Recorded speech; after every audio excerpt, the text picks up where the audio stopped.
And as is the case with everything else in Trump land, we're moving the goalpost, right? Remember how he had nothing to do with Jeffrey Epstein. And then it was, well, he knew Jeffrey Epstein, but he's not in the files. Now he's in the files so many goddamn times that the DOJ had to release a statement about it. We have some pretty significant news right now. There were so many documents in the Epstein files released overnight that mentioned Donald Trump that his own Justice Department had to put out a statement this morning saying that while Trump was mentioned in, quote, sensational claims, none of them essentially implicate him criminally. They didn't do this with Bill Clinton. They didn't do this with anyone else.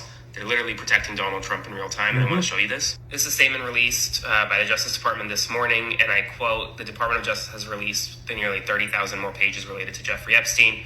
Here we go. Some of these documents contain untrue and sensationalist claims made against President Trump that were submitted to the FBI before the 2020 election.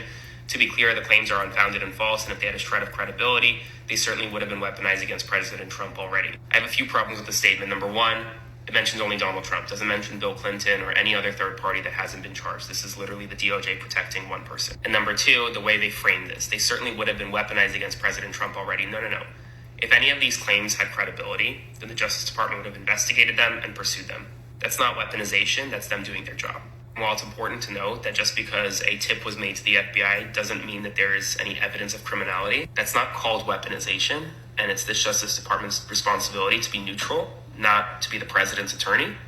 Which is exactly what they're acting like. So we went from, he has nothing to do with Jeffrey Epstein, to, well, he knew Jeffrey Epstein, but he was the guy who was the informant who turned in Jeffrey Epstein. Bullshit. To, well, he knew Jeffrey Epstein, but he's not going to be in any of those files. To, he's in the files so many times, but they're all false claims and none of it is actually implicating Donald Trump. And when they come out with actual evidence of his involvement in this, because that's where we're heading with all of this, they're going to move the goalposts again and again and again. And at the end of the day, the people that are the ones that really need to make a decision are you. The DOJ, as long as Donald Trump or a Republican is in the White House, they're going to protect Donald Trump. You're the one that has to make a decision.